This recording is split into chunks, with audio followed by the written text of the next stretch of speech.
David Tulis.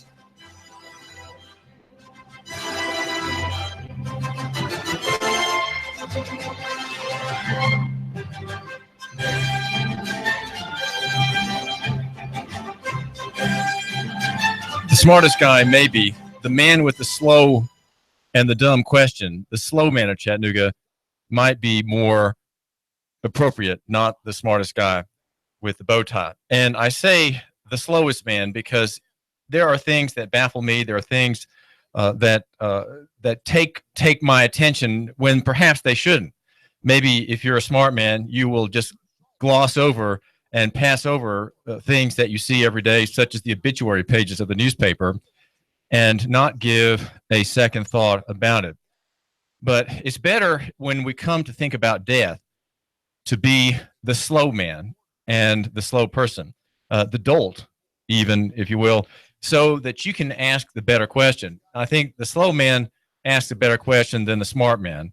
The smart man knows everything, and so his answers, he's not really asking a question. He just wants an occasion to display what he knows, right? And so the question is just a pro forma performance as part of his brand, right? His marketing, and so on. And yet I perhaps I'm tempted to do that sometimes, but really, if you're like me, you're the slow man, and we want to ask the dumb questions. And the dumb questions today, I think, focus on death, and they focus on death because there has been in North Georgia the death Wednesday of a woman named Sandy Bradley. Now, you don't know about Sandy Bradley, and I have knowledge about her mostly from people such as David Carroll and press reports about this Dade County school staffer who worked in the last part of her life and career as a graduation booster. She was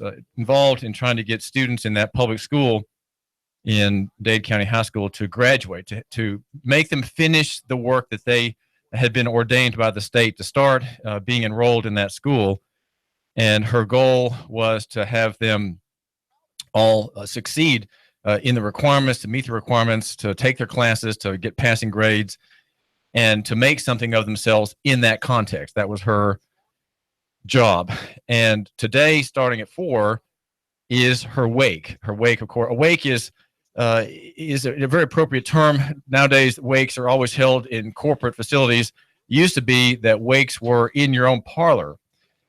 And wakes were very intimate in the old days, in the times, even I think probably up until about the 50s, the 1950s, wakes were often still among common people, were in the living room of the house. The casket was put there in the middle of the room, and people would file through your house and sit with you and condole with you as you served them iced tea and bits of brownie and the like. And of course, people would also come and load your board with their own offerings, and you would lack room in your refrigerator to keep the things that they had brought you. And you would resort to going to the neighbor to say, "Could I please put some of these casseroles, these salads, these fruit jellies in your refrigerator for a few days, if you don't mind? Would you please do that?" Of course, the neighbor knew what was happening and would be glad to accommodate, and in fact, ask her neighbor 2 houses down to do the same because she had expected to run out of room. Well, Sandy Bradley's wake is at Chattanooga Funeral Home here in Chattanooga from 4 this afternoon to 8. And the question that the slow man will ask is, well, so what? What is the importance of going to a funeral? And what do funerals mean anyway? And why have them? Why are they important? And maybe it's obvious why funerals are important. You have one person that has died, and the survivors are there, the family members are there to commiserate and to mourn, and to, of course, celebrate the life of the person who died. And there is that use, but there is something, of course, greater. This woman was known by many hundreds of people who had gone through that school. She had helped so many graduate from that school. She raised the graduation rate about 25%, according to reports. On her last Facebook post, she says, "I'm home tonight with hospice care. I'm not able to eat or drink well, so I don't think it will take long before Jesus calls me home." So I'm so glad I have had each of y'all in my life. She says, "I have no regrets. I really feel like I have lived my life to the fullest. I didn't just talk about doing things or going places. I did it." And then she says in the last paragraph, punctuated by the little heart icon, she says, "I thank you for being a part of my life. I am so lucky to have such great friends and family throughout my time on this earth." She had cancer that I think colon cancer and one other type of cancer that was discovered suddenly discovered, too late to do much to prolong her life. And she was a resident of Harrison, and she died Wednesday among family members, as the obituary at Chattanooga.com says, after a brief illness. Of course, her friends knew about what had happened. She had felt sick, and she thought maybe she had had the flu. And then as the doctors looked at her, they found that she had cancer. Well, I used to be rather cavalier about funerals, and I have still missed funerals more recently than this early period in my life, say when I was in my 30s. And I didn't really think about the meaning of going funerals, especially if it's someone you know. Funerals are an important part of a family member's life. If there's an aunt or an uncle who dies, or in this case, a mother and a wife dies, there's what am I trying to say? These are momentous occasions, and so to be there is important. If you're there, even just filing through the line, even if it's just a cursory, "I'm sorry for your loss," and a handshake and maybe an embrace. Your wife might embrace the widower there, and greet the children whose names that you may not know, but there they are.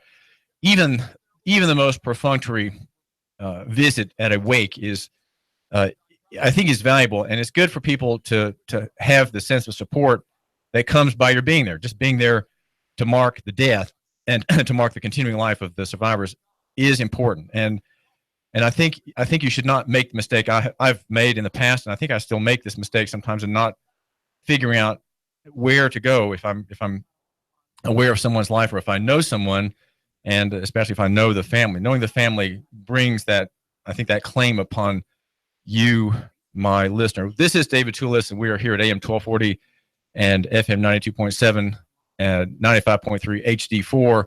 We are Nooga Radio. And our argument here is love your neighbor and buy local. And you say, well, what on earth does the death of a very well liked, even beloved school professional have to do with local economy, the free market? Well, it does in this sense that local economy is always about emphasizing the local over the national, right? The near over the far, the small over the big, and the simple over the complex, right? The simple. The country store over the Walmart, right? That's kind of what I'm getting at here on our program. And we make this argument every day because it doesn't come naturally. So we have to examine the news and examine ourselves for the opposite argument, which is, I think, inevitable in our day. The opposite argument is inevitable, and that is the argument that drives us toward depersonalization, that drives us toward abstractifying, corporatizing ourselves, thinking as we do our commerce, doing our buying and selling, we think only about ourselves. We never think about commerce, that is to say, obtaining what we need and giving what others need, right? That's what commerce is. We never think about that whole interaction in terms of the other. It's almost always about ourselves if we're careless, right? If we're careless, and if we're smart, right, it's always about us, right? And that's why we have the thriving internet economy, and we have local shops such as that of Shooter. Let's say for example, Shooter Supply, a store run by Larry and Cindy Hopper, and Rodney the gunsmith. His son Patrick is behind the counter, and then there is Stephanie, the Hopper's daughter. I believe she may have a different last name, but those five people run this gun shop, local business. And the grievance of Larry Hopper is how the national economy in complicity with the government, is destroying his prospects. Is destroying his prospects as a businessman, and that the big box stores, the giant stores, sort of have arranged themselves around the marketplace, and it's very difficult for a small operator to survive. That's kind of the argument that we make here. And so we talk about here the death of Sandy Bradley on Wednesday, the Dade County school teacher. It's what happens here. The reason her death is important, and is the reason that your life, my listener's life, is important. The life of your best customer, the awkward man who's your best customer, who causes you trouble sometimes, why he's important. And that is because local magnifies what's near and sees in a diminishing way what's far. It looks perhaps, if you have a telescope, it looks through the correct side of the telescope. And it brings what's in front of you, enlarges what's in front of you more, and puts in a fuzzy way what's farther away from you in the background, and makes it smaller. Now, I know telescopes tend to compress the field of vision so that what's near and what's far often look very, very on the same plane. I understand that. But in the sense that we're looking at local economy and the free market here in Chattanooga and Hamilton County does that. We see what's in front of us, the individuals that matter, and we amplify their value rather than diminish their value. Much of the time our analysis here looks at systems, looks at structures, such as the greatest socialist success story of public education, and that's what we look at. And somehow we fail in that analysis to account for how individuals often run against the machinery that employs them, and often, of course, they're unwittingly in favor of it and unwittingly follow the program. But still, because individual men and women have souls, right, and they're made in God's image, even the most corrosive and most poisonous system, even a gulag, let's say, even a prison system, right, run by the federal government, I'm not sure which is worse. One of them probably is worse than the other. Even a machine like that can have a human part in it that mitigates the depersonalization, the dehumanization of the operation of the machinery in it, whether it's a prison or a school. Now, there are many similarities, of course, but even you take something that obviously is worse than a school, which would be a prison, and even there, the system is put into the background because of the humanity, the grace, if you will, the mercy of the warder, right? The mercy of the warden, the kindness of the trustee who overlooks things, right? These are things that are part of local economy, where the individual, the human being, is magnified, and the system, however evil it might be, however incompetent it might be, is put into the background. And I think that's what David Carroll does, and even some of the other stories that have been printed about Sandy Bradley do. They bring her to the front, and they remember her great care, and her whole life, it seems to be, lived out. I say lived out the Christian ideal, right? That'd be the greater thing to say about it. And the lesser thing to say about her life is that it seems to have lived out the local economy ideal as well. Even dare I say, the free market ideal. Darlene Rogers said, "She's the kind of teacher who makes you realize why you came into this vocation." That's a quote from WDEF.com's account of her death. Dade County High School principal is Josh Engel, and he says, "Her spirit is contagious. She doesn't just work with struggling kids. She'll work with any child," he says, "whether it's sitting down with a child filling out scholarship papers." And Ms. Rogers says, "She had a ceremony. She borrowed caps and gowns from all of her friends who had children. They've graduated. And she put those students on the cap and gown. She had them participate in a really special ceremony so that they could have visual.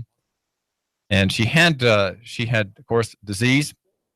And even as she was dying, even before she had gone to hospice, she was still dealing with students whose situations she knew. When she got news that her cancer had taken over, she told her oncologist, "I have no regrets."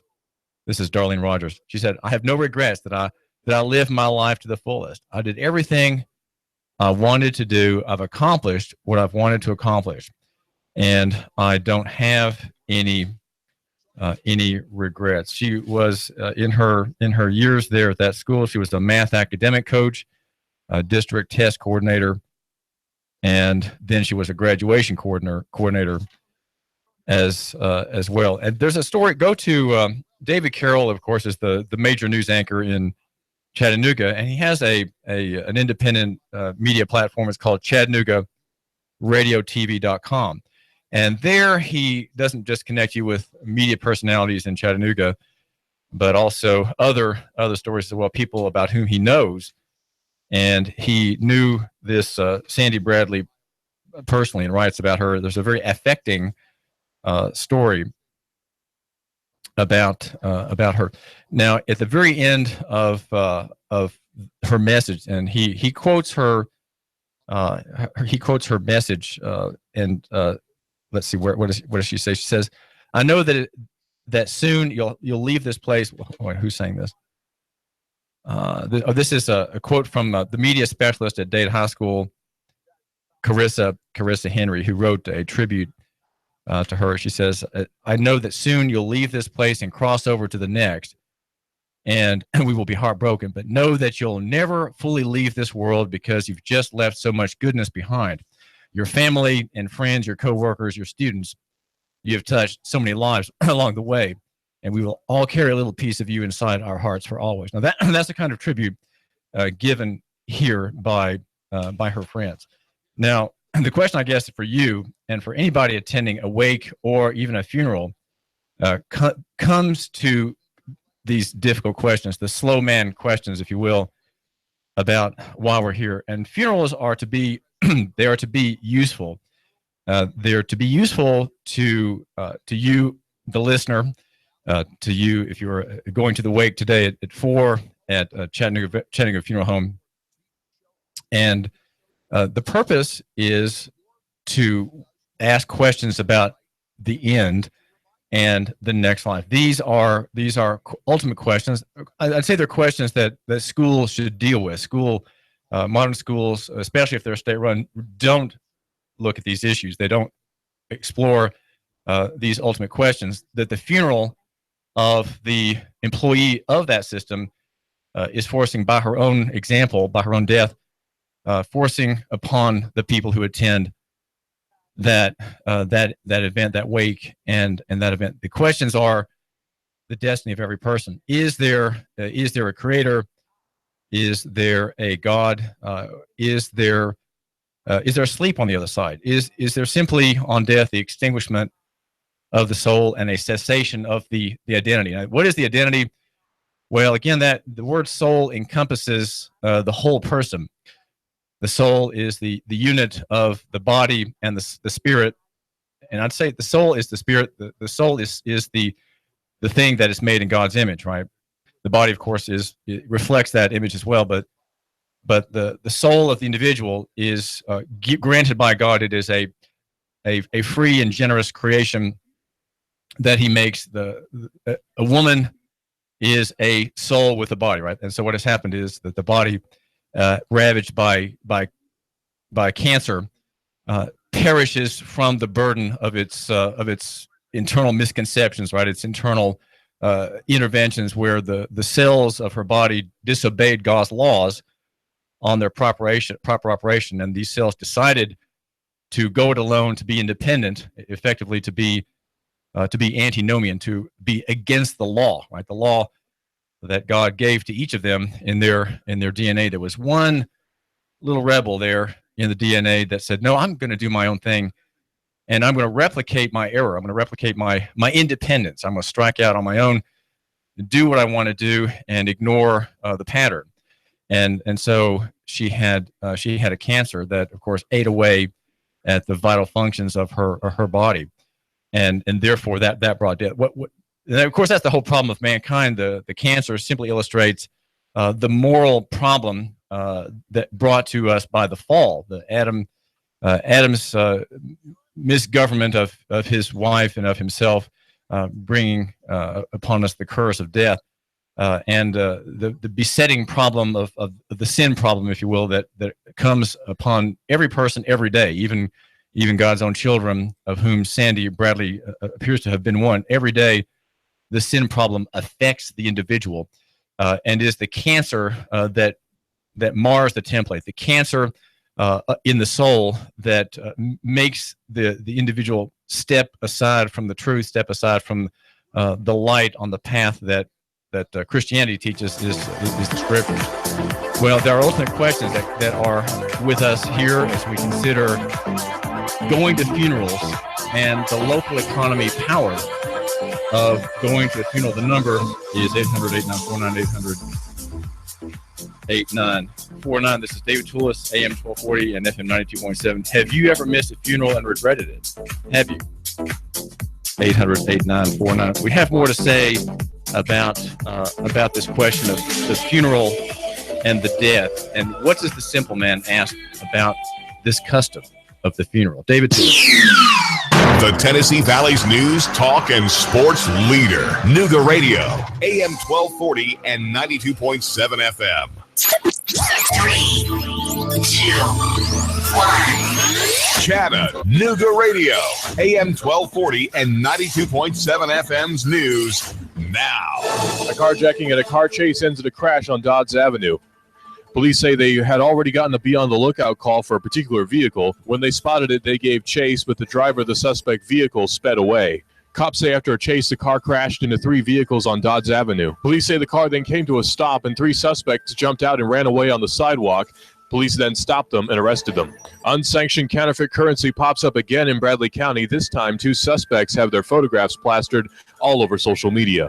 Bradley County Sheriff's Office says the 2 used counterfeit $100 bills to buy prepaid credit cards at a Dollar General in Bradley County. We are now down to 5 candidates for the Superintendent of County Schools. Dr. Cupelli is still on the list of 5, but almost didn't make it. Final decision date is June the 15th. Russell Stroud, Nooga Radio News, now. In-depth traffic, news, and information. Mornings on Nooga Radio, AM 1240 and 92.7 FM.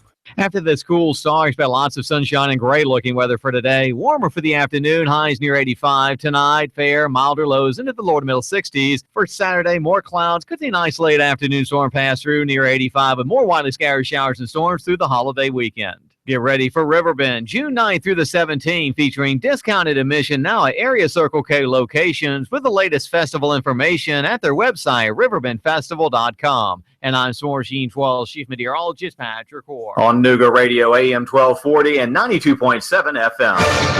Nooga Radio, AM 1240 and 92.7 FM knows your opinion is important. So call 800-8949. Agree or disagree? Call 423-800-8949. 800-8949. Nooga Radio, AM 1240, 92.7 FM, and 95.3 HD4. News, talk, sports. Nooga Radio. The Harrison Rural Club Open Car Show. Be there Sunday, May the 28th, 8 a.m. to 3 p.m. at the Tennessee River Park on Amnicola Highway. Spectator admission is free. Pre-registration's $20. Day of the show, $25. Judging begins at noon. Goodie bags, door prizes. The proceeds benefit your local area. 7 specialty trophies: best paint, best interior, best engine, most unique, best tire and wheel, best club participation, and best of show. The Harrison Rural Club Open Car Show, Sunday, May the 28th, 8 a.m. to 3 p.m. Tennessee River Park on Amnicola Highway.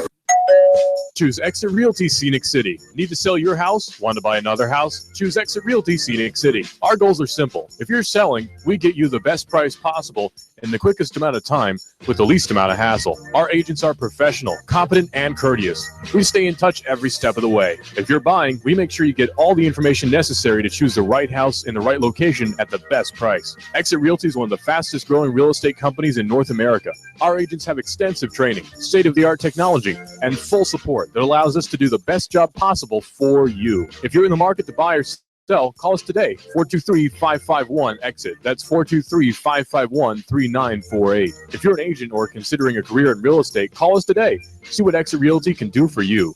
No desk fees, residual income, technology to the max, and people first. Call us today, 551-EXIT. That's 551-3948. We're located at 7610 Hamilton Park Drive, just off the Bonnie Oaks exit. Need a tiller to get things going for the spring? Spiff up your porch, maybe your deck? Come on by and get a pressure washer at Action Rental. Family in town, need some tables and chairs for an event? Come on by and see us. Action Rental. This is Dan at Action Rental on Lee Highway. Come by and see me. Action Rentals. final expenses, funeral costs, cemetery lots, unpaid medical bills, probate cost, debts. Debts are due and payable upon death of debtor. Will these costs produce a burden and hardship on your loved ones? Who will be responsible? How will they handle them? These costs can total many thousands of dollars, only compounded greater with the grief of losing a family member. A safe and secure way to provide for these costs is with an affordable life insurance from Covenant Group Insurance and Financial Services. Covenant Group is a local company with local agents. Covenant Group still makes house calls. Covenant Group only represents A-rated companies. With many options to offer, Covenant Group can accommodate almost any budget. Great discounts for good health and plans available for impaired risk. Call today for a free, no-obligation consultation in the convenience of your home.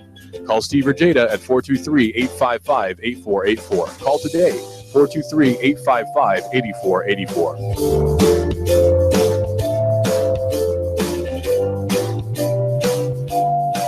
I've got a $10 bill for you at the best paint store in Chattanooga. David here. Hi. Big savings right now on paint and stains. Chattanooga Paint and Decorating. More than a paint store. Ring up a can and keep that $10 bill. Save on select paints and stains at Chattanooga Paint and Decorating. More than a paint store. Pittsburgh, Porter, Glidden, Prolux, Olympic, Flood. $10 a can. Savings this week. Jim and his team are here to help and advise. And to help you hold on to your money. 5529 Hickson Pike. Chattanooga Paint and Decorating. ChattanoogaPaint.com. The Tennessee Valley's news, talk, and sports leader. Nooga Radio, AM 1240 and 92.7 FM. Now, the smartest guy with a bow tie in Chattanooga, Tennessee, David Tulis.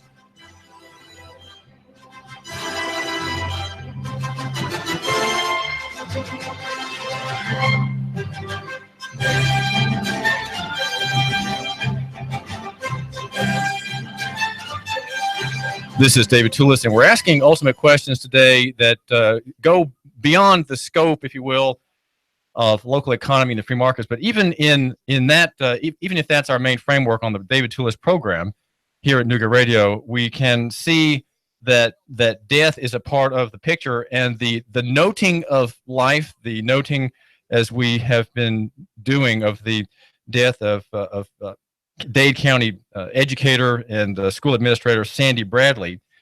Even there, we see that her death magnifies the individual.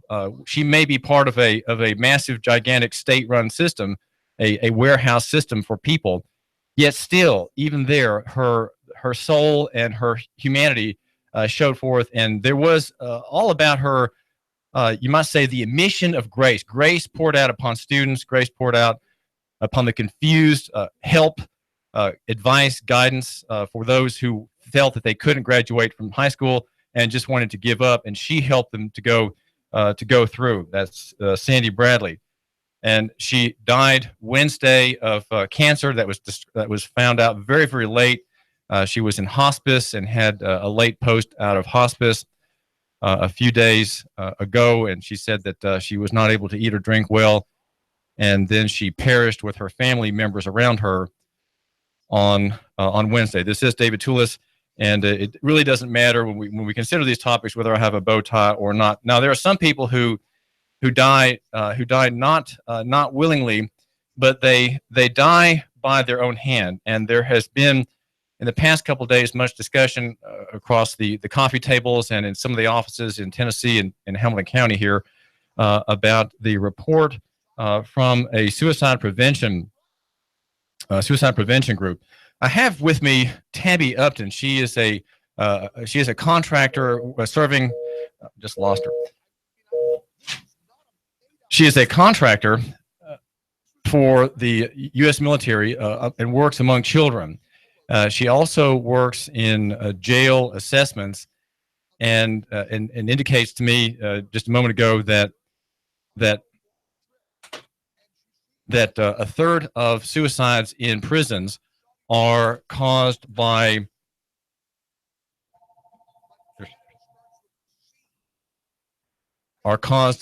suicides. Tabby, thanks for joining us.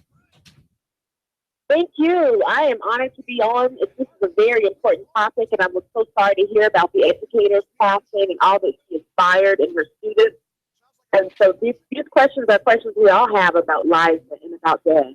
Well, you're a counselor, Tabby Upton. You can be reached at tabbyupton@gmail.com. That's TABI Upton@gmail.com. You work in a jail, and you've had some experience with the question of suicide. The report published yesterday indicates that from the Tennessee Suicide Prevention Network indicates that the increase in 2015 over the prior year was 13%. And the state, this is a shocking figure. When I mentioned it at Panera Posse this morning, it was my colleague there, Mark Heinzer, who's an entrepreneur and works in the city. We were shocked to hear that 945 people in 2014 took their own lives, and the record in the 6-year tracings of these deaths was in the state was in 2013, where 1,017 people took their own lives. Now, explain just briefly, Tabby Upton, what drives people to murder themselves? Because it is a form of murder. It is a form of lawless killing. But the victim is not somebody else. It is one's own self. Yes, it's sometimes a complex issue, but basically it happens when a person runs out of options to alleviate the pain in their lives. That pain may be inner, it may be just deep depression, maybe loneliness, maybe a sense of failure, futility, to be able to achieve the goals they have for themselves in their lives, a deep loss, not feeling like they want to go on without a certain person in their lives. It could be just a myriad of things, but basically that person loses hope that there can be a better life for themselves, a better future. And so they decide to take matters into their own hands and end it. Well, in a way, it seems to me that suicide is an act of great pride and hubris. How is that possible, or is that not a fair analysis at all of one who takes his own life, Tabby Upton? I would not want to say it that way, although I'm sure that may apply to some people. I think the vast majority of people, however, are just in such deep pain that they're not seeing, maybe their perspective of reality has been skewed, and they really believe there are no more options.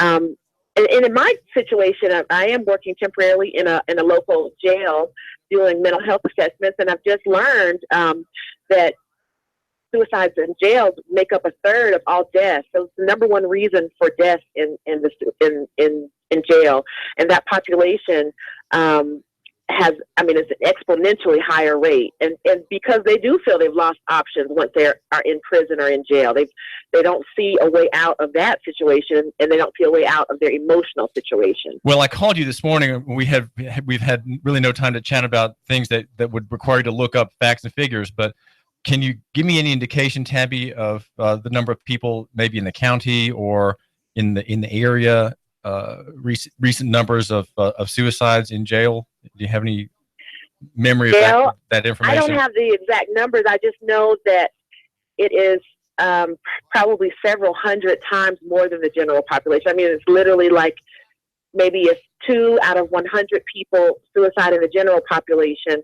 In jail, it would be 30 out of 100 people. It's that much of a difference. Well, prisons and jails are known for dehumanizing the individual. They make there's no liberty of movement. There's no liberty of schedule.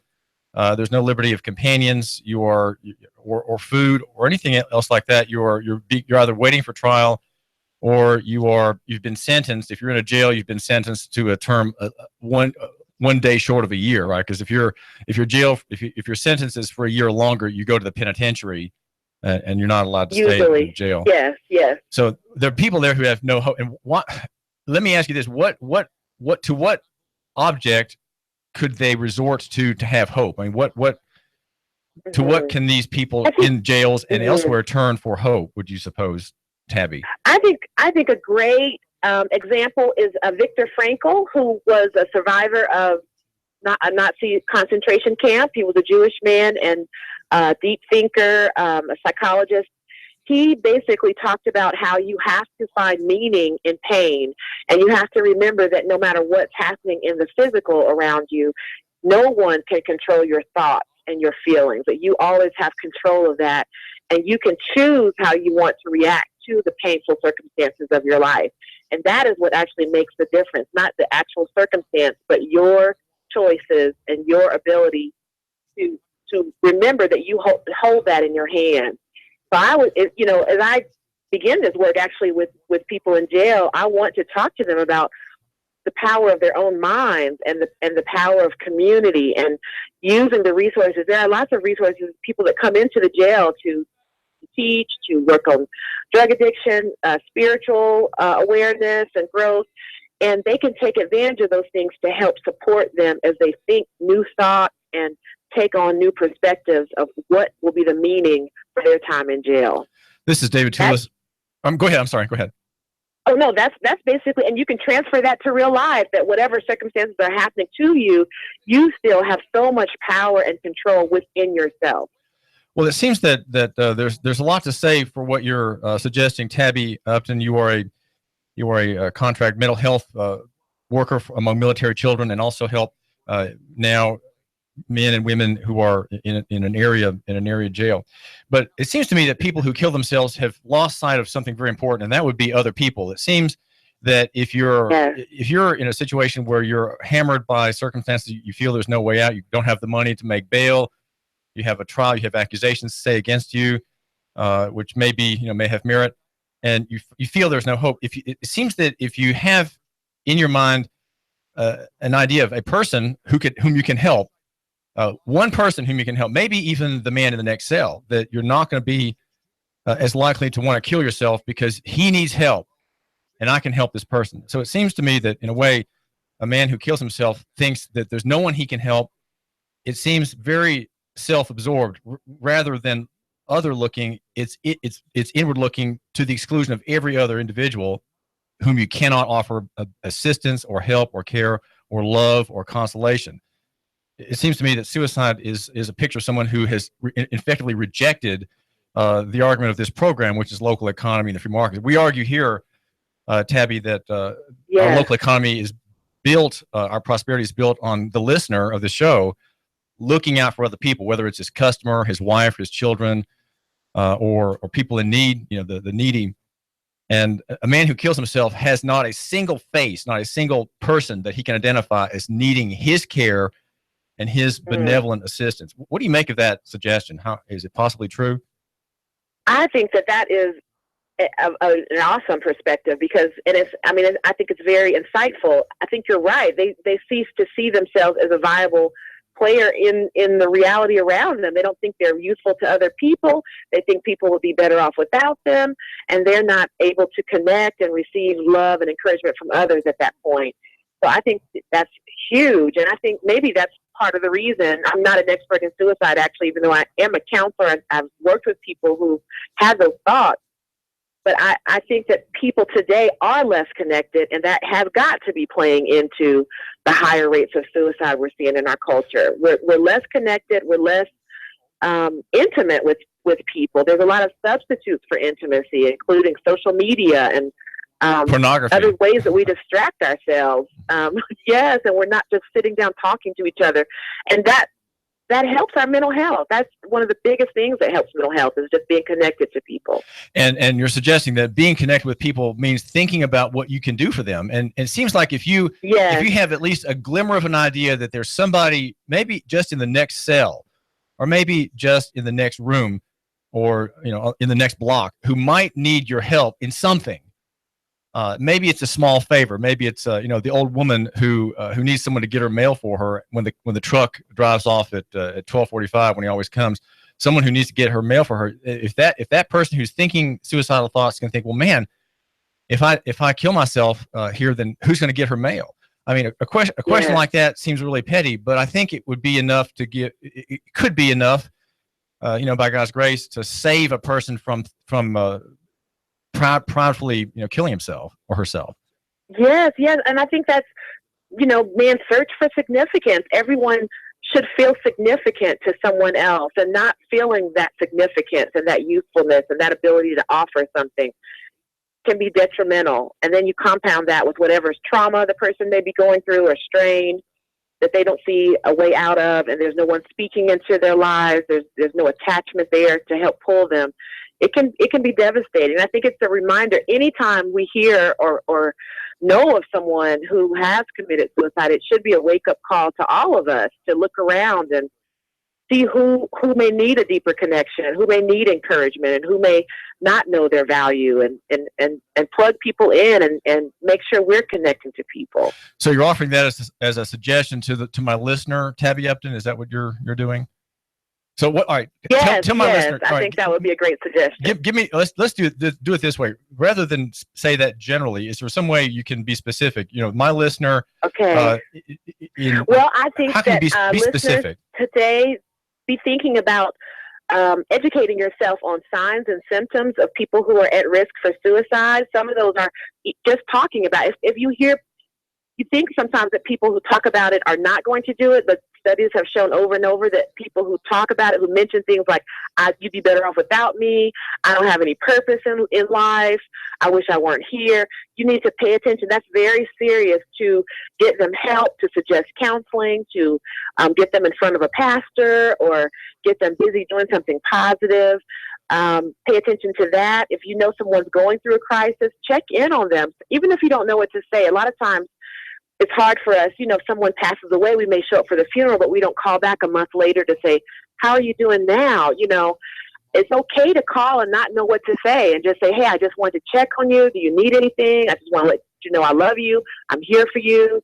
You don't have to have anything eloquent to say, except to let them know that you're there for them. Maybe my call, so maybe my listener. Things like that, and even with children, teaching them how to verbalize their feelings and how to ask for help when they need it, and not shutting that out, not assuming that they're okay. Maybe my listener could call that person, Tabby. Maybe my listener could call that person and say, I need you to do me a favor. Oh, that's great. And I think that's great for men, especially. I think, you're bringing that up. Men really especially need to feel needed and need to feel useful. So if the listener, the listener is helping this person find value in himself or herself by saying, look, I need you to do me a favor. And so there suddenly you have this paradigm back in play where the person with these very morose and potentially self-destructive thoughts says, well, wait, I can't do anything today because the David Tulis show listener, who's a man I don't know very well, but whom I know, has called me and wanted me to do a favor. So here, this is an occasion for my listener, who's a man of means and the man who matters in Chattanooga, to say, well, there's someone who needs something, and I'm gonna find some work that person can do for me right now. And so here again, the listener can look for someone who's homeless, maybe someone who looks rather hard up, and say, I've got some work I need done. And he can think of something on the moment, my listener can, that needs done around his house, maybe in the parking lot of his business. Maybe there's some work in the stockroom that can be done by someone who may not know the procedures, but can be taught quickly what those protocols are. Give that person a purpose, and make that person needed. And that I think is a very good antidote to this whole temptation of self-destruction. I think you're right. I love all those suggestions, and I think if we put our heads together, we can keep going with it. But I think more than anything, don't be afraid to get close to people. So don't be afraid to ask direct questions. Are you doing okay? Have you ever thought about hurting yourself? Will you let me know if you do? To be even that direct. And yes, as you're saying, to get people busy doing things that make them feel productive and useful to other people. Well, I would be rather scared to ask that. I don't think I could be that direct, Tabby, to ask a question. Have you ever thought of self-injury? I would be scared to ask that question. I would be frightened to ask that. Would you be afraid if it was a loved one? Maybe not to a stranger, but someone you're close to that you know is going through a hard time. You would feel that would be a little too much for you. Well, I'm rather shy. Okay. But you're asking how to do what you can do. Yeah, do what you can do. That's probably a little easier for me, just because I am a counselor. But you'd be surprised what people will answer if they're just asked. Well, real quickly, Tabby Upton, let me ask you this about military children. What problems do they have? Do they have a sense of being uprooted, of being placeless? What do their circumstances bring in the way of soul aches? Well, I think military children, honestly, most of their issues are exactly the same as issues with kids anywhere in the U.S. They're dealing with their parents, often who are maybe having marital strain or are divorced or blended family issues, growing up issues. But in addition to those normal things, they do move around. Active duty personnel move at least every 3 years, at least most of the families I work with. So they have to learn to adjust quickly, make new friends, deal with loss of place and friends and family wherever they've come from. So those just compound it, maybe living in a new culture if they're overseas. Although that can be exciting to some of them too. They really do adjust very well and can be very adaptable children. But if it's new to them, that can just be an added stress to the regular things children struggle with. Well, Tabby, how can my listener make contact with you if he has questions about your area of expertise, please?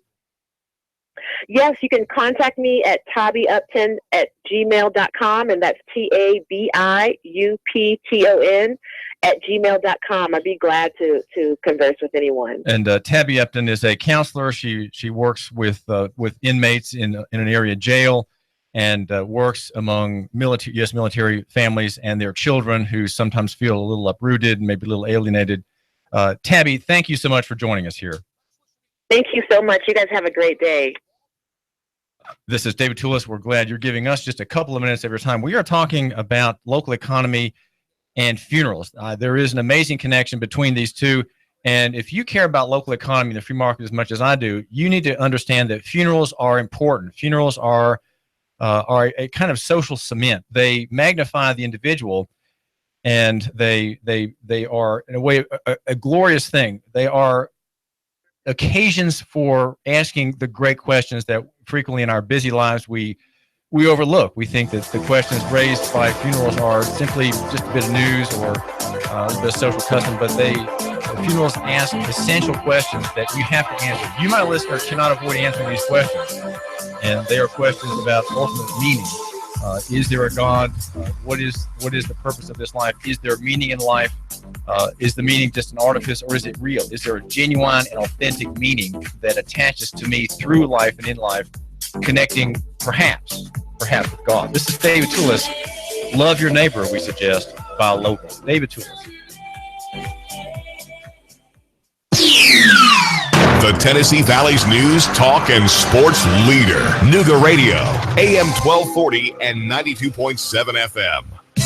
iBuyChattanoogaHouses.com, Chattanooga's premier house buyer. Do you have a house you need to sell fast? We are buying. Call us today. We are local folks. We will buy your house as is, no repairs needed. We will give you a cash offer and close on the day of your choice. Call us right now, 423-834-7321.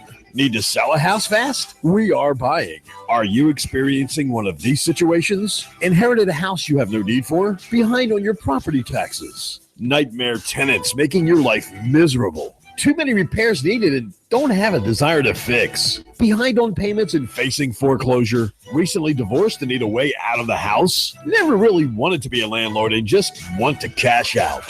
Trying to relocate and need to sell your house? Do you need to sell a house fast? We are buying. No fees, no hassles, no repair costs. Close on the day of your choice. Our process is simple. Call us today. We inspect your property right away. We make you a fair cash offer. We close on the day of your choice. Call us today, 423-834-7321. Visit our website, iBuyChattanoogaHouses.com. Call us today, 423-834-7321. iBuyChattanoogaHouses.com. He stole out so much cash, such a huge mountain of cash, that he's become a national star.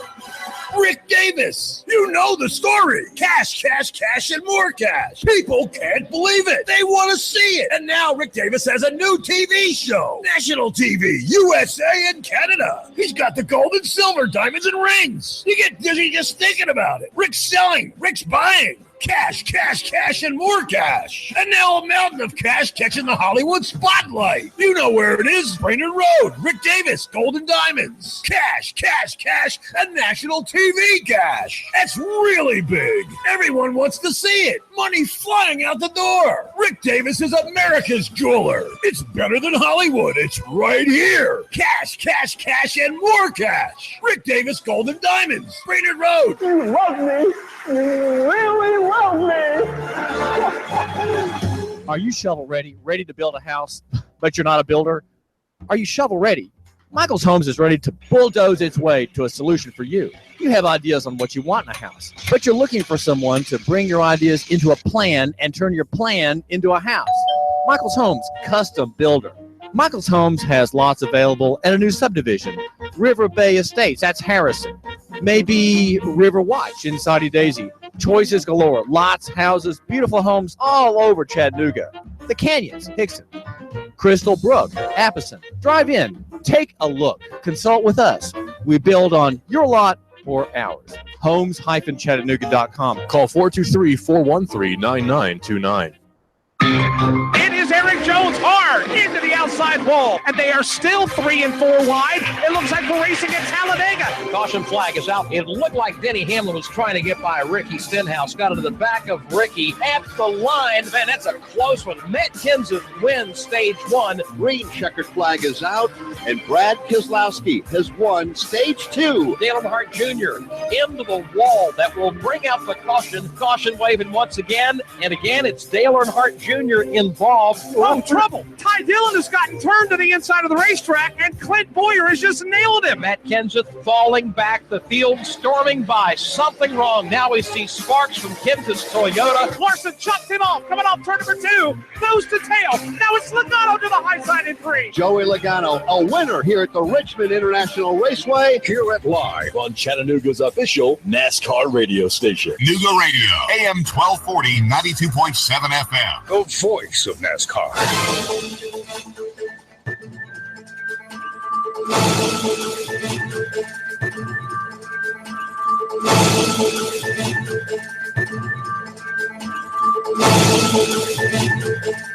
WDLZ HD4 Ottawa, W224AZ Chattanooga, WSDT Saudi Daisy Chattanooga.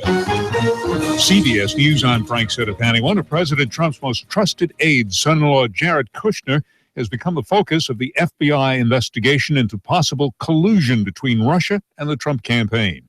CBS News correspondent Jeff Pegues tells us why the FBI is interested in Kushner. CBS News has confirmed that part of the investigation includes scrutinizing Kushner's contacts with Russian officials. Kushner has acknowledged meeting with Russian Ambassador Sergei Kislyak in December. Kislyak then arranged for Kushner to meet with the head of Russian-owned VEB Bank, Sergei Gorkov, who was trained by Russia's Federal Security Service, or FSB. It's not all sweetness and light at the G7 summit. CBS's Stephen Portnoy is with the president in Taormina, Sicily. Taking in the sights of this Sicilian seaside town, the G7 leaders went for a walk, all smiles. But there's been some awkwardness on the president's trip. At the NATO summit, he said Germany's trade surplus has been very bad for the U.S. The remark was par for the course for Mr. Trump, but it led to screaming headlines here in Europe. And all over the world, people are talking about how Mr. Trump shoved aside his Montenegrin counterpart to get ahead of the pack in a group photo. Secretary of State Tillerson, speaking in London, said the Manchester concert bombing broke hearts all across America. He said the attack underscores the need to defeat ISIS. ISIS's decision to target a concert full of children shows their intentions are not authored by God. ISIS worships death. In Egypt, distraught families rushed to the hospital where survivors of a terrorist attack were taken. The attack on a bus taking Coptic Christians to a monastery killed 28 people. At least some were children. After winning a special election for a seat in Congress, Montana Republican Greg Gianforte apologized for assaulting a reporter the day before. I should not have responded in the way that I did. And for that, I'm sorry. Some Gianforte voters who cast early ballots tried to take them back, were told they couldn't. Political analyst Larry Sabato says that's how it has to be. If you decide to vote early, you're basically conceding that your vote will not take into account anything that happens later, any revelations about any candidate. The Candyman can because he mixes it with love, but is he mixing in as much love as he claims? Live to CBS's Gary Nunn. Frank Hershey is the latest company to be taken to court for allegedly underfilling packages. In this case, it's Whoppers and Reese's Pieces.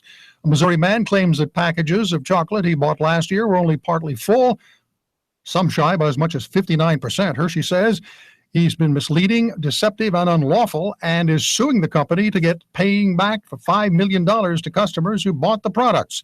No comment on the lawsuit from Hershey. In early trading on Wall Street, the Dow Industrials are down 9 points. This is CBS News. A few years ago, my wife and I went shopping for amazing quality luxury bedding we could actually afford. And what did we find? Nothing. Hi, I'm Scott Tannen. Missy and I started Boll & Branch because we want you to be able to afford the best bedding in the world. By cutting out the middlemen and only selling online at bollandbranch.com, our award-winning sheets cost less than half of designer brands and are twice the quality. Every set is crafted from 100% organic cotton. They get softer and softer over time. That's why we have thousands of 5-star reviews, and even 3 U.S. presidents have Boll & Branch sheets. There's no risk. Try them for 30 nights. If you don't love them, send them back for a full refund. Go to bollandbranch.com today for $50 off your first set of sheets, plus free shipping when you use promo code SLEEP. That's $50 off, plus free shipping right now at bollandbranch.com. Promo code SLEEP. bollandbranch.com, spelled B-O-L-L, and branch.com. Promo code SLEEP. A North Carolina Cherokee leader has been impeached. CBS's Jim Krasula has the story. For only the second time since the early 1800s, a tribal council has voted to remove its chief from office. Patrick Lambert addressed the council of the Eastern Band of Cherokee Indians before the group impeached him. I work hard every day, and I've done everything within my power to uphold the laws of this tribe. Among other things, the council said Lambert used his office for personal gain. He called his impeachment a witch hunt and retribution for an FBI investigation into the 14,000-member tribe. Jim Krasula, CBS News, Greensboro, North Carolina. General Motors denies that its full-size Silverado and Sierra diesel pickup trucks cheat on emissions tests. A lawsuit filed by 2 owners claims those trucks are equipped with devices rigged to allow more pollution on the road than during government treadmill tests. GM calls the allegations baseless. Frank Sedapani, CBS News. After this cool start, expect lots of sunshine and great-looking weather for today. Warmer for the afternoon, highs near 85. Tonight, fair, milder lows into the lower to middle 60s. For Saturday, more clouds. Could see a nice late afternoon storm pass through near 85, with more widely scattered showers and storms through the holiday weekend. Get ready for Riverbend, June 9th through the 17th, featuring discounted admission now at area Circle K locations with the latest festival information at their website, riverbendfestival.com. And I'm S'mores Jeans Wells, Chief Meteorologist Patrick Hoare. On Nooga Radio, AM 1240 and 92.7 FM. The Tennessee Valley's news, talk, and sports leader. Nooga Radio, AM 1240 and 92.7 FM. 3, 2, 1. Chattanooga Radio, AM 1240 and 92.7 FM's news now. A carjacking and a car chase ends in a crash on Dodds Avenue. Police say they had already gotten a be on the lookout call for a particular vehicle. When they spotted it, they gave chase, but the driver of the suspect vehicle sped away. Cops say after a chase, the car crashed into 3 vehicles on Dodds Avenue. Police say the car then came to a stop and 3 suspects jumped out and ran away on the sidewalk. Police then stopped them and arrested them. Unsanctioned counterfeit currency pops up again in Bradley County. This time, 2 suspects have their photographs plastered all over social media. Bradley County Sheriff's Office says the 2 used counterfeit $100 bills to buy prepaid credit cards at a Dollar General in Bradley County. We are now down to 5 candidates for the superintendent of county schools. Dr. Kirk Kelly is still on the list of 5, but almost didn't make it. Final decision date is June the 15th. Russell Stroud, Nooga Radio News, now. In-depth traffic, news, and information. Mornings on Nooga Radio, AM 1240 and 92.7 FM. Nooga Radio, AM 1240 and 92.7 FM knows your opinion is important. So call 800-8949. Agree or disagree. Call 423-800-8949. 800-8949. Nooga Radio, AM 1240, 92.7 FM, and 95.3 HD4. News, talk, sports. Nooga Radio. Now, the smartest guy with a bow tie in Chattanooga, Tennessee, David Tulis.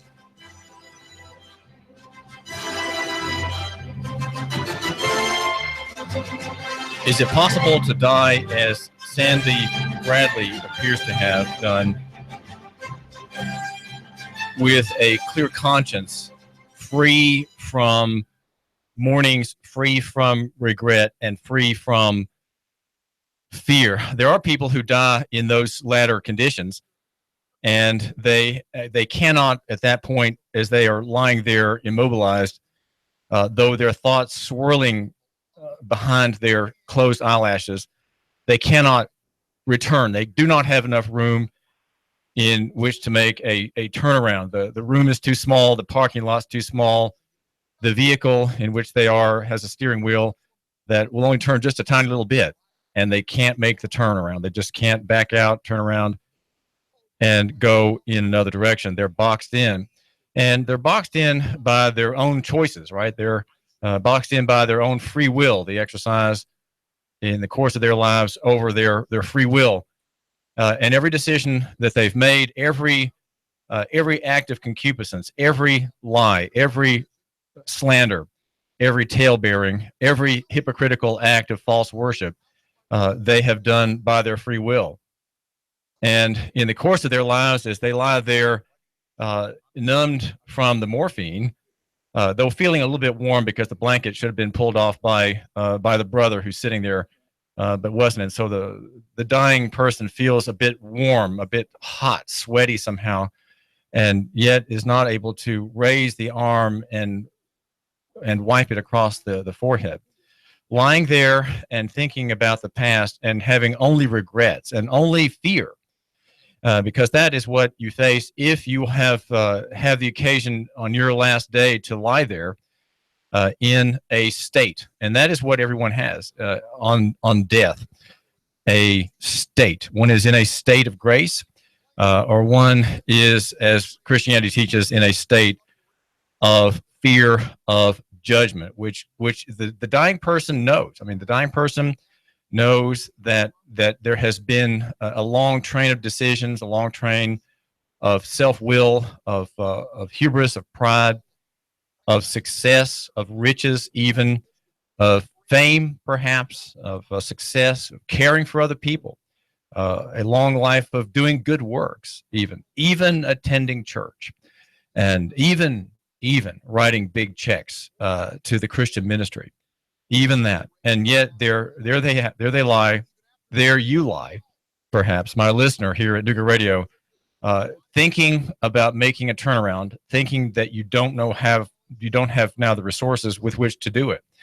The resources that you're scrambling to recall in that befogged state are spiritual in nature. They're things that you heard as a child in Sunday school. They're the snippets of sermon that you heard at 101.1 FM, our Christian radio station downtown. And you remember vaguely the passage about John, the passage from the minister preaching about Christ's miracles and the Sermon on the Mount. You heard parts of it, but you were bored and you moved on and found a good rock station to listen to. And your whole life has been turning away from these things, which are declaring things to you and accusing you, right? These are all very accusatory things. If you hear a gospel on the book, from the book of John, the whole thing can only accuse you. But there is this consolation, though, in Christianity that you vaguely see, and that is, while there is the accusation that's very painful, there is also this vague and weird promise of grace that Christianity offers. And that is the consolation today, starting at 4 o'clock today, of the family of Sandy Bradley. She died on Wednesday of cancer that came upon her suddenly, undetected, and malicious, corrosive, and poisonous as it is. And she died. She's the woman who increased the graduation rate at Dade County High School. She was a counselor. She was an administrator in the end. And her claim to fame was getting more people to last to the very end and to graduate. Now, my own theory about school is that to be sane and to prove yourself, you really need to drop out. My argument about schooling is that you're not going to find your genius there. And if anything, schooling will corrode and erode the genius that you have and the means with which to find it and the means by which you can nourish it. That is to say, if you, my listener, I'm talking about your children here, right? Not you, my listener, you're long graduated from school and are, in fact, now the man who matters. And I do appreciate you giving me a couple of minutes of your time here at Nooga Radio. But schooling is inherently anti-individual. It is a collectivist system. It is a mass system. It is a warehousing schooling system in which all those who are output from it are to be compliant and obedient and subservient to the industrial debt economy, the mass economy that we have, the money economy. But even then, even though these things are true, we can lay them aside as we consider the life and as we are given in the reports, the Christian convictions of Sandy Bradley. Whether any one person who dies is in heaven, God knows. And I think what you have to look at in making a guess about the future state of when you read about or when you know is the fruit. And that is to say, the work that one has done in the name of God. These are the fruit is not just human charity.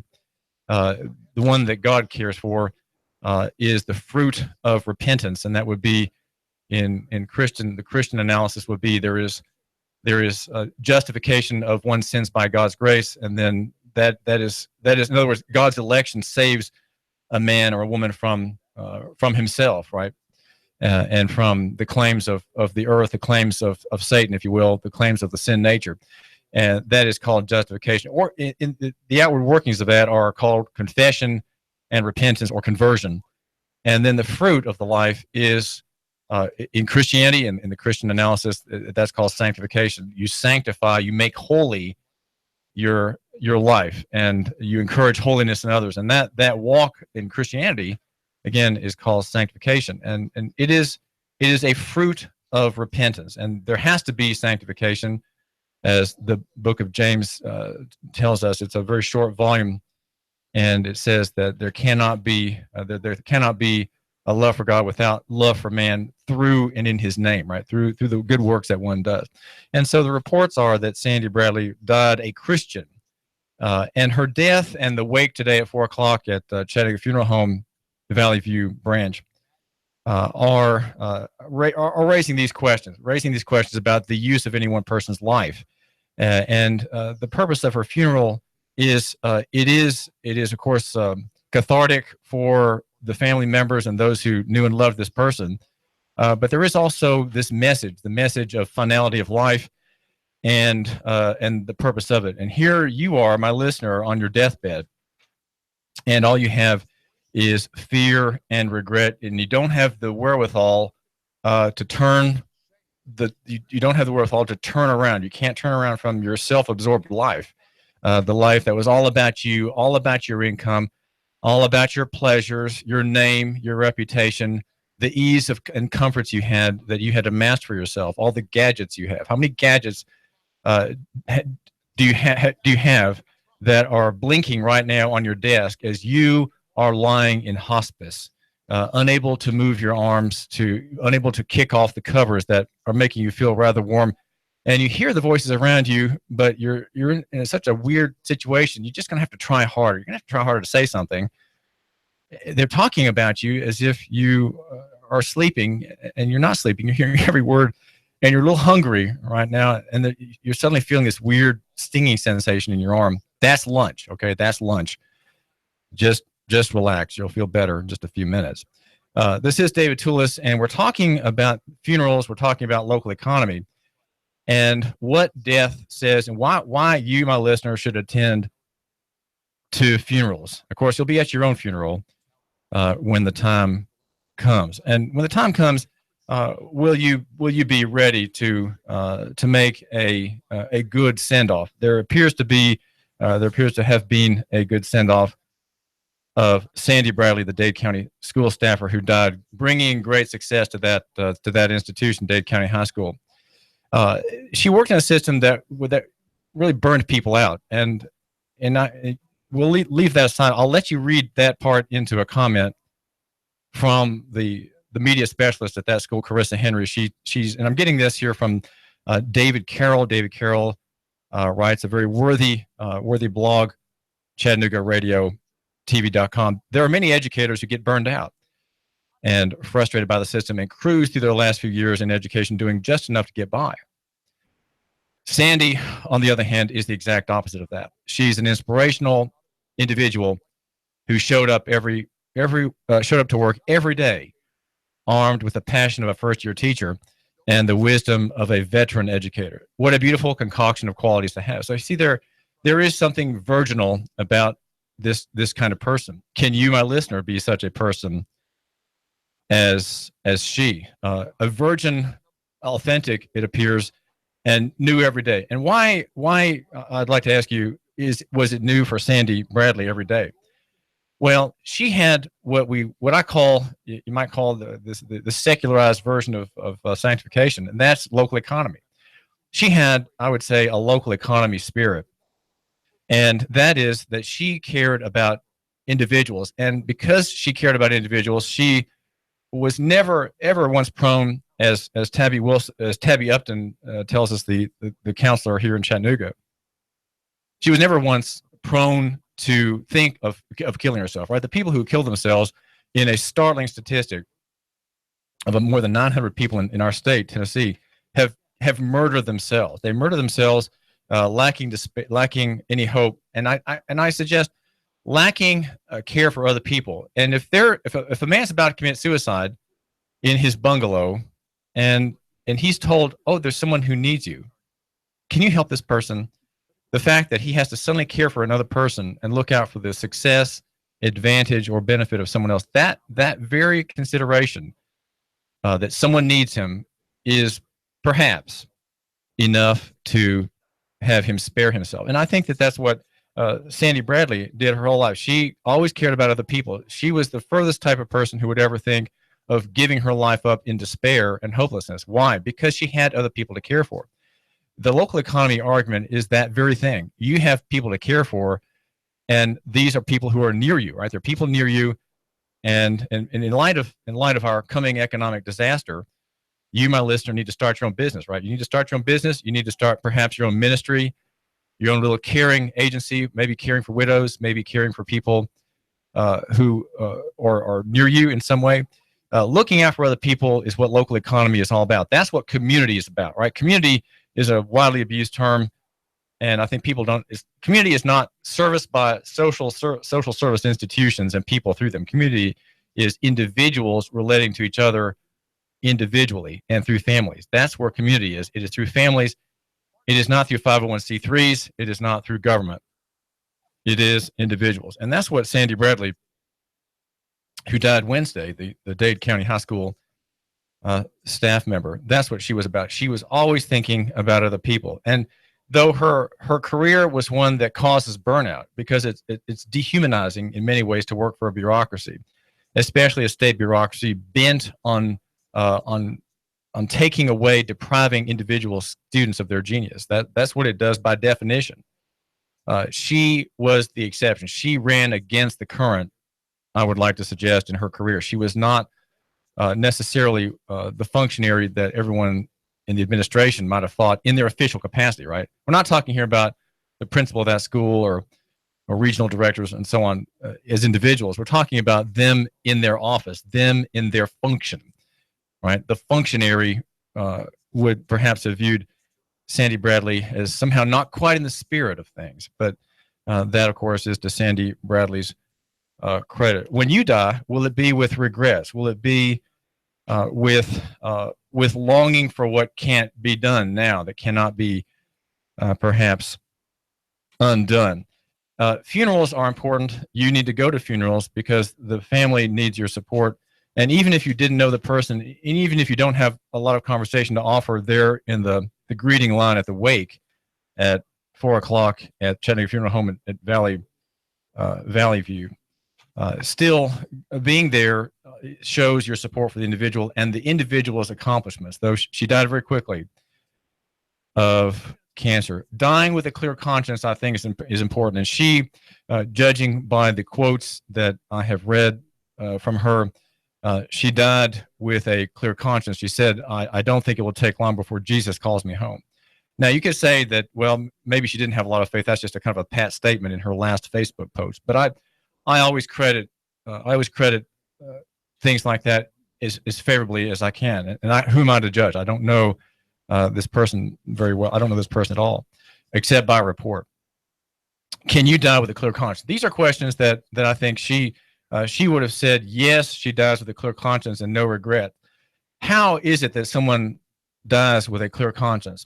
Well, I think here the Christian analysis is the most helpful, because it posits that every mortal person, man and woman, is a creature, and there is an obligation that the creature has to the Creator. Right? If we're creatures, that is to say, we are made in God's image, and we have a duty to enjoy and love and fear Him as His sons and daughters our whole lives.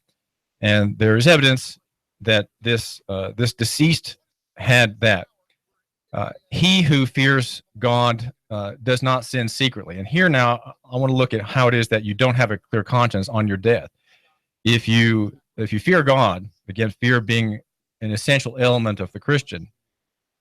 If you don't fear God, but you sin secretly, that is a sign that there's not fear, right? Because in the area of your secret sin, when you shut the windows and carry on your secret trade within, there in that area, God does not have any claim, right? That's what your Christian preacher on AM radio will tell you. You just hear any sermon, any faithful sermon on Christian radio or anywhere, and that is the argument that you'll get.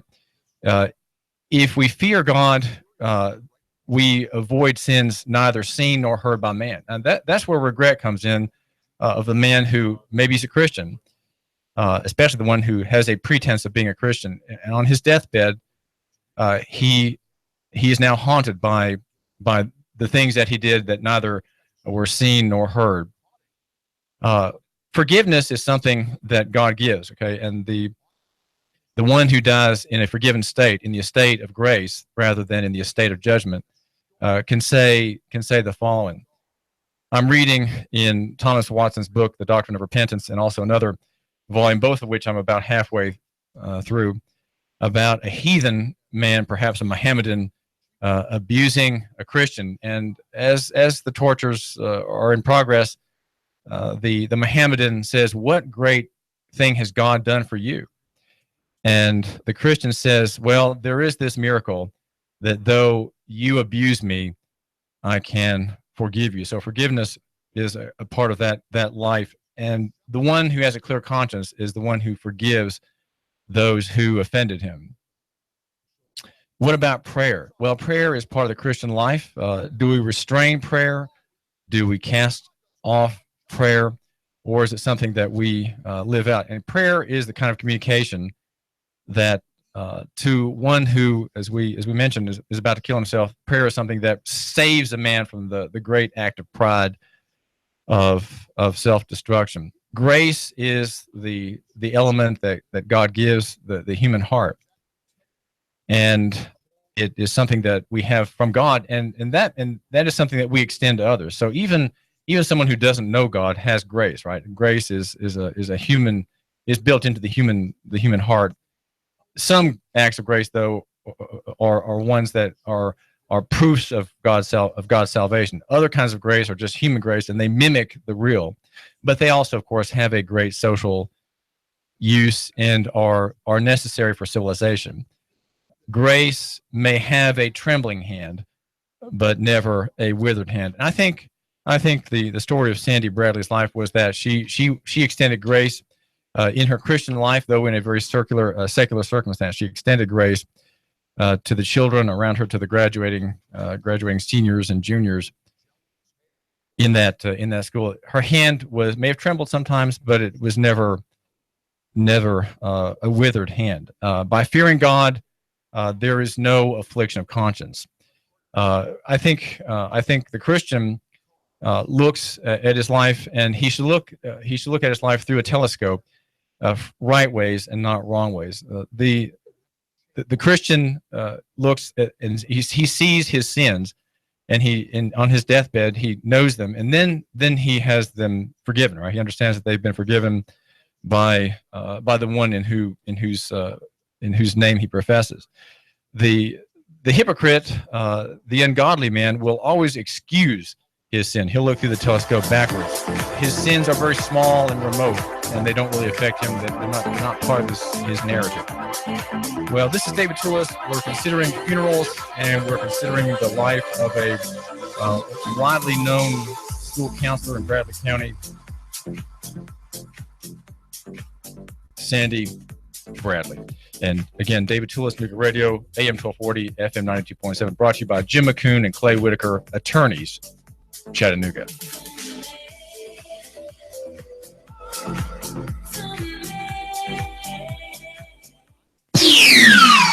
The Tennessee Valley's news, talk, and sports leader. Nooga Radio, AM 1240 and 92.7 FM.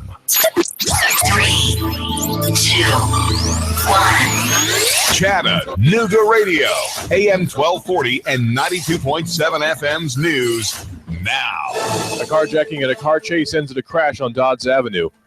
Police say they had already gotten a be on the lookout call for a particular vehicle. When they spotted it, they gave chase, but the driver of the suspect vehicle sped away. Cops say after a chase, the car crashed into 3 vehicles on Dodds Avenue. Police say the car then came to a stop, and 3 suspects jumped out and ran away on the sidewalk.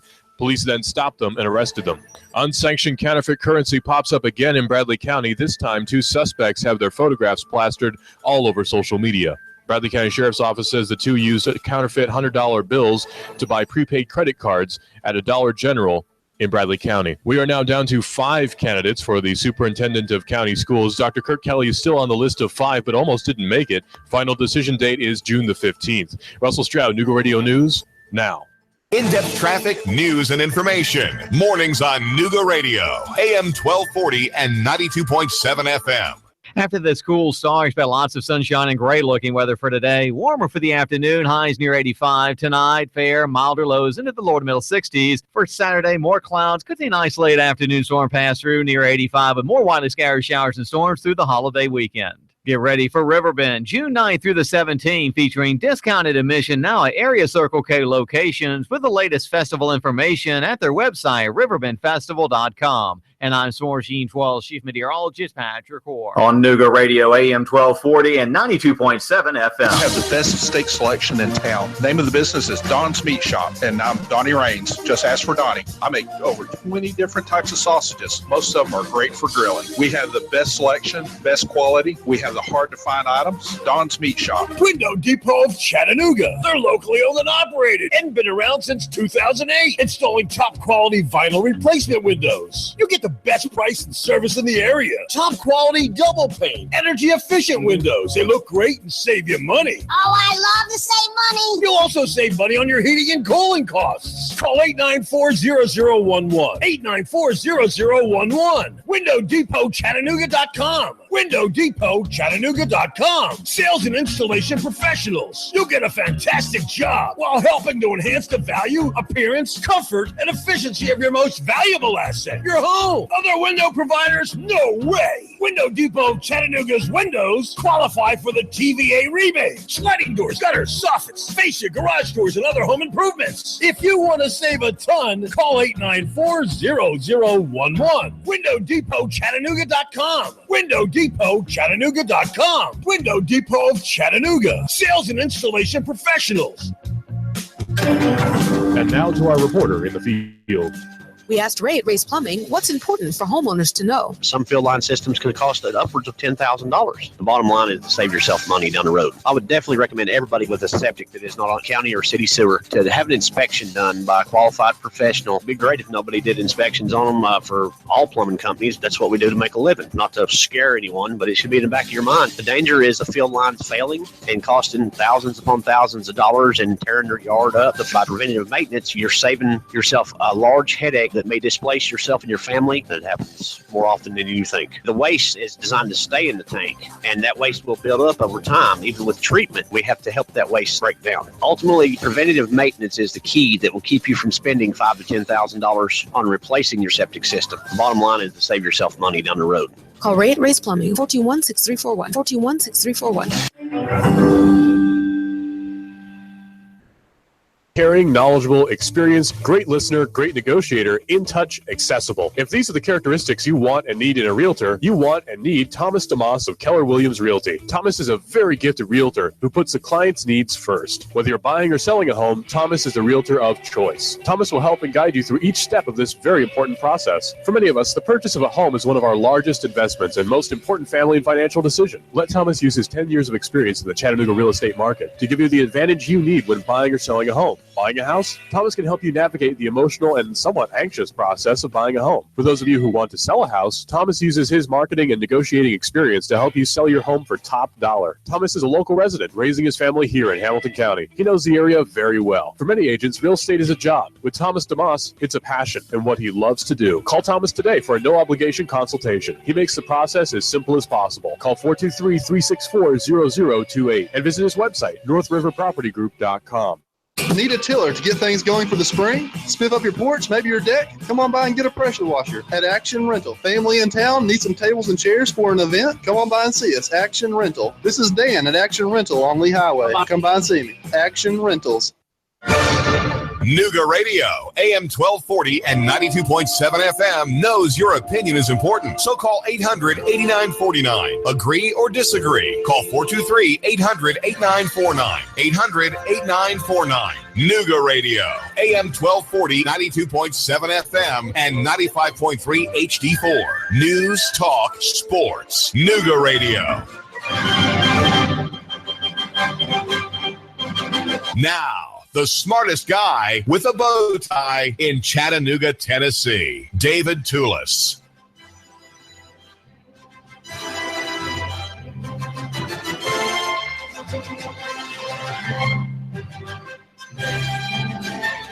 I really love Fridays. In the morning, I go to Panera Bread Store in Hickson, and I'm always invited, so I go to Panera Posse, where we round up the bad guys and put the money back in the bank. The money is specie.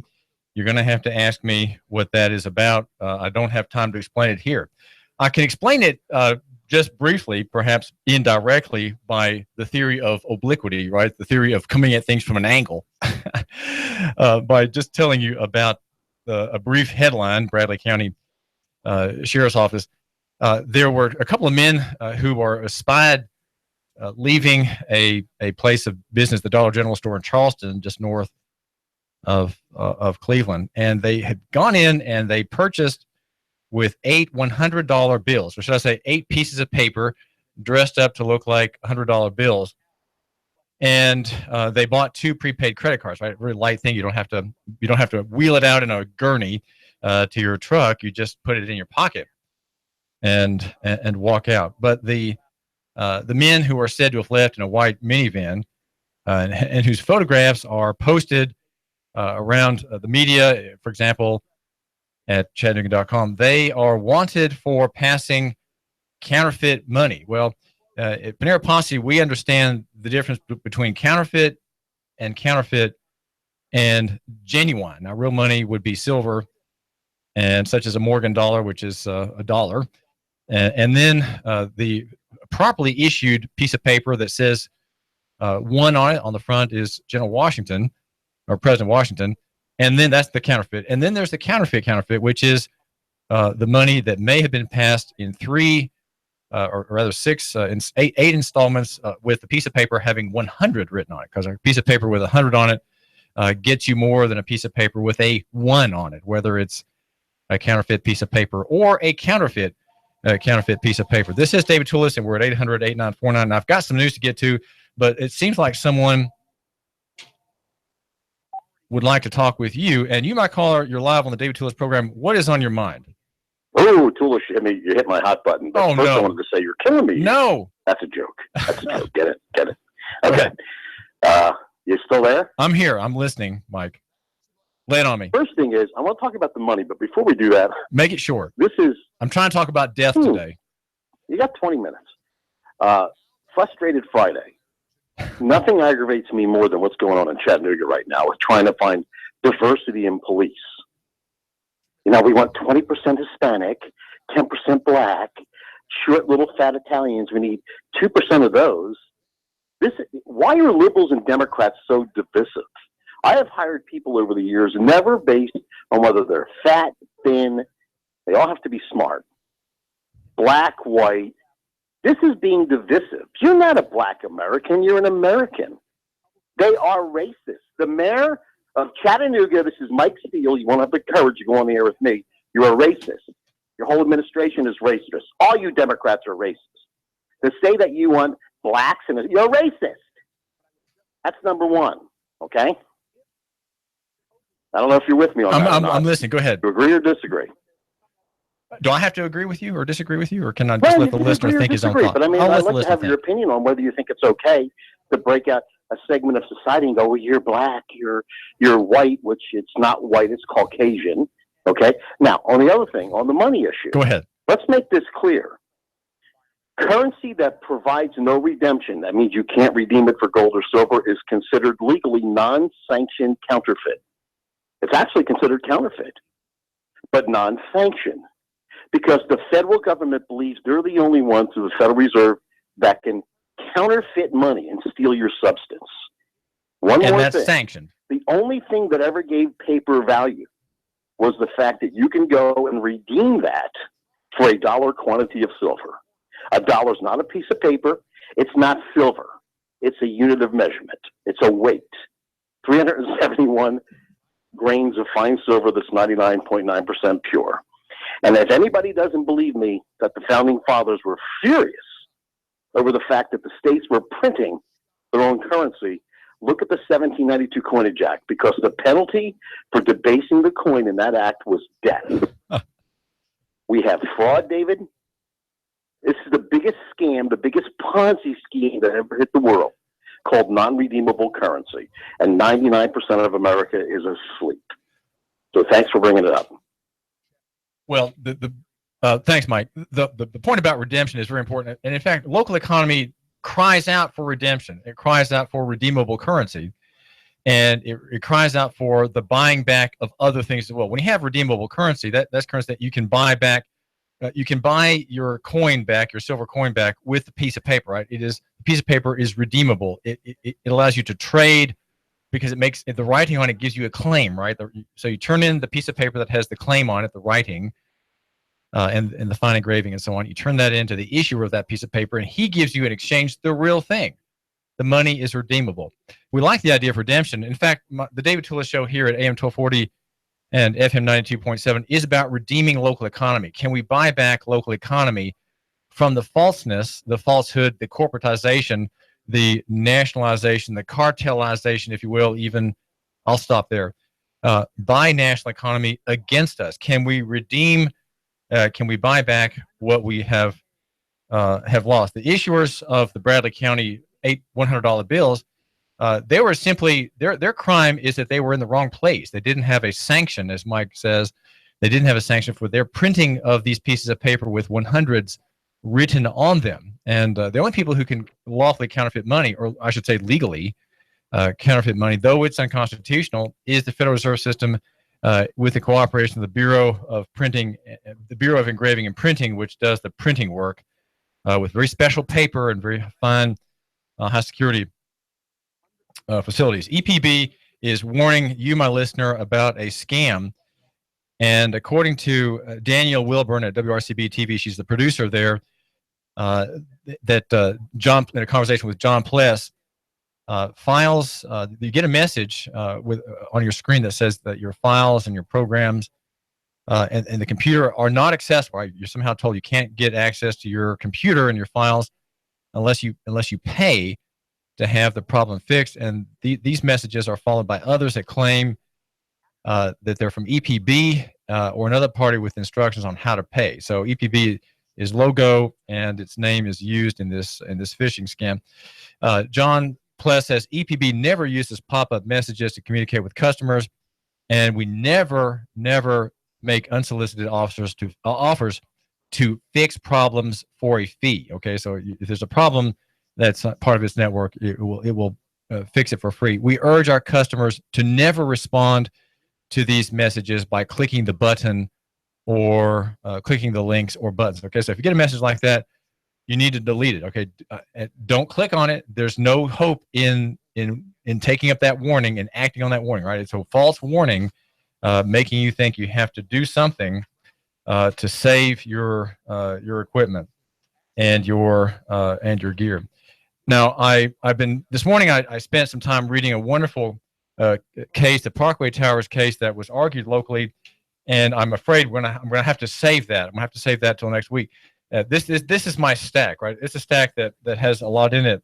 And this morning when I went to Panera for Panera Posse, I'd never had a larger stack there next to me on the chair as I of course was on my second cup of coffee, having downed my favorite offering. By the way, what I always have is this: I ask for a blueberry bagel, very well toasted with 3 butters. That's my usual menu request. The bagels there are very, very good. And I've done it enough times that people such as Josiah there behind the line, he knows what to ask for. So if I say I just want the usual, I don't have the trouble. You see, that's local economy when your provider of your good or services knows you so well that your mere appearance sparks the bagel to fly off the bin into the mouth of the oven. Right? It happens automatically, and that's because it is a personal connection. And you might say, "Well, David, you're just so emotional. You're just so melodramatic. You think that these things are important and valuable. What's the big deal? I mean, this is just human nature." Well, I want to celebrate that here at Nooganomics.com and on my show, the David Tulis program, because it is what I think people yearn for that, especially now as we have a digital economy, and especially as everyone, thanks to the digital economy, is trained as we've been trained by the media in old-fashioned regular advertising to always seek after your own self, not to do things on the basis of personal relation, but always to seek your own benefit. To make it, it's always about me first, my gain and my pleasure. Well, I understand that. By the way, I'm in the media, and my argument is to my advertisers: the commercial is not about you. Okay, it's about the listener of the show, and I get results from my advertisers by understanding that relationship. It's something, a good advertisement, a good salesman always understands how God made the world, and it requires to be a salesman to do a good commercial. It requires you to have an active imagination. You have to think of that relationship, that commercial relationship, from the perspective of the other party, right? The counterparty to it, your buyer, let's say. And so you have to imagine your relationship from his perspective. It requires an active imagination, and I think I've said this before, the only way to have the best of that understanding is through Christianity, because Christianity requires you to always see things from the other person's perspective. It requires a kind of otherness of the individual, the adherent of that system of belief. He has to always think about others. He has to extend grace. It's an act of grace. It's an act of imagination. And if you read Thomas Cahill, he's a pagan, but he has some works that deal with Christianity and the so-called Jews, the Israelites, and remarkable history of how from the Hebrew, the Hebrew Republic and its people, there came a transformational way of in all of mankind, unique to mankind, of looking at the world, and the whole world today has been influenced by the Israelite and then his replacement, the Christian, after, of course, the elimination, the destruction of that country by the Romans.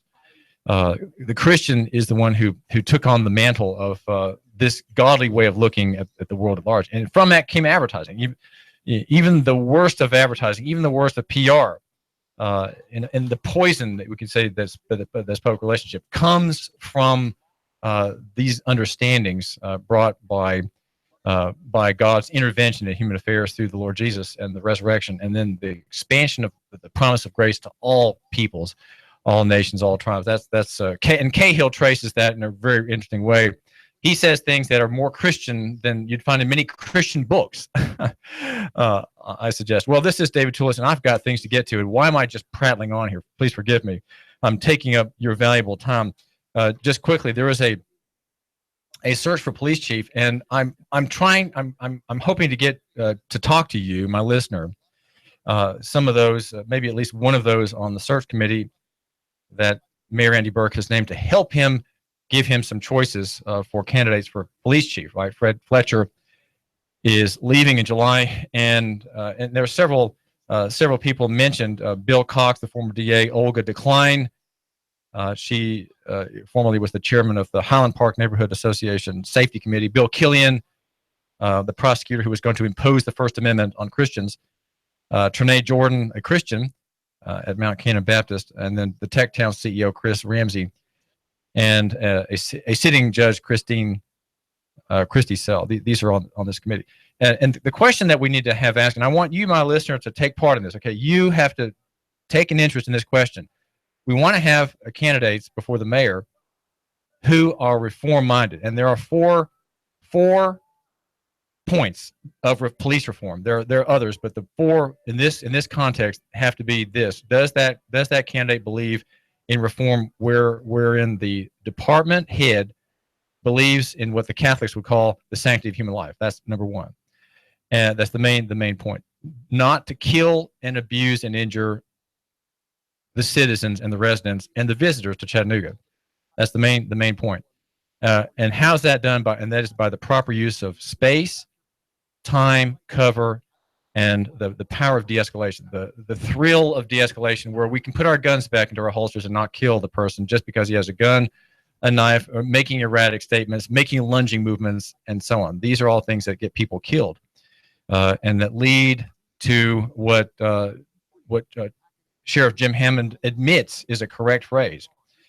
Sheriff Jim Hammond did not object to the use of my phrase when he gave me an interview on these questions, and that is statutorily permitted extrajudicial summary executions. That is the highlight of policing, the acme of the police art, and we have too many of these around the country. 1,000 people a year are killed by police. More than 58,000 hospitalizable injuries are caused in police encounters around the country by one study, I think, from the Pacific Foundation.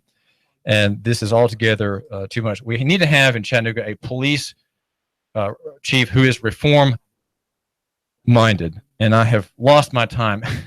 You're going to have to forgive me. I wanted to say more, but it seems like I don't have time to say what needs to be said about the value of the individual life. Sandy Bradley died Wednesday. She is the noted Dade County school staffer who encouraged her students to complete their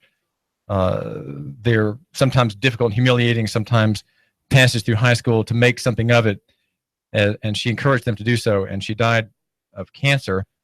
Her wake is today, starting at 4. It'll go for 4 hours at Chattanooga Funeral Home at the Valley View branch. She died by report as a Christian. She had a Christian motivation, and the question that I've been meaning to ask you, and if I have asked you this morning, is dying with a clear conscience. And with a clear conscience, I think, is turning the telescope to the right use.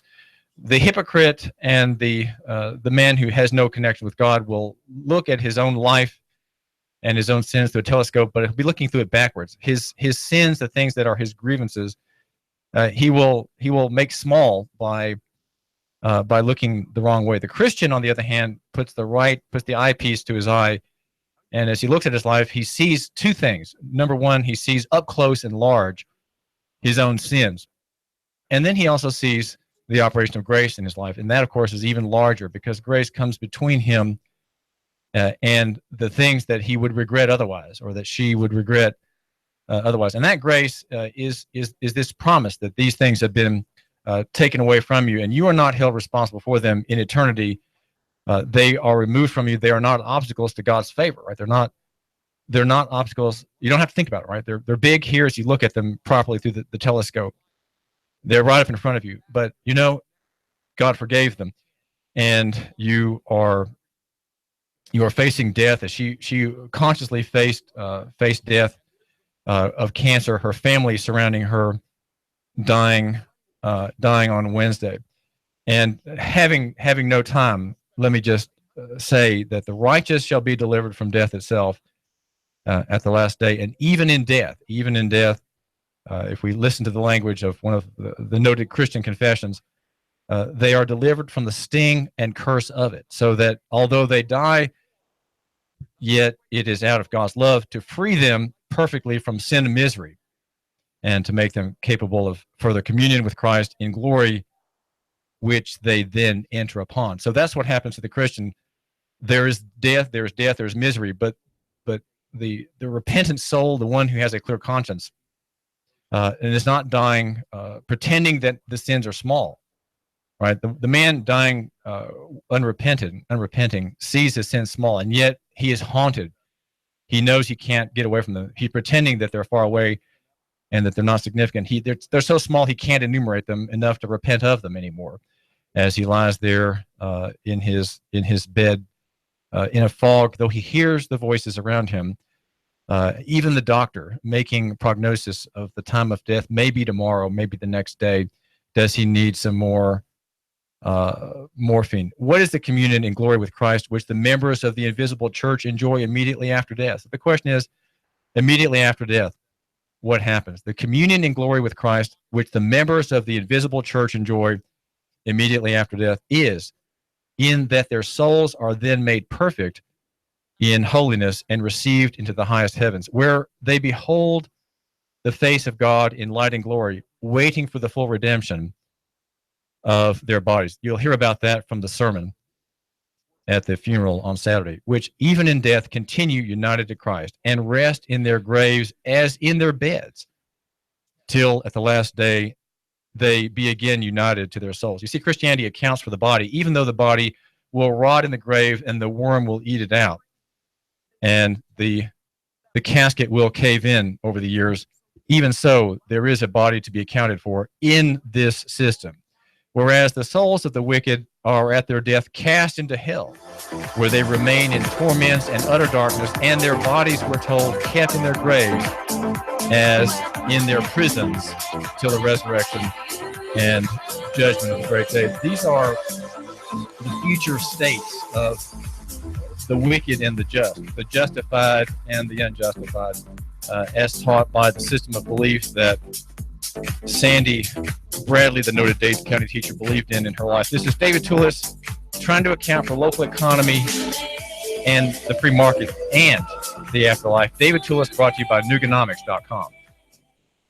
The Tennessee Valley's news, talk, and sports leader. Nooga Radio, AM 1240 and 92.7.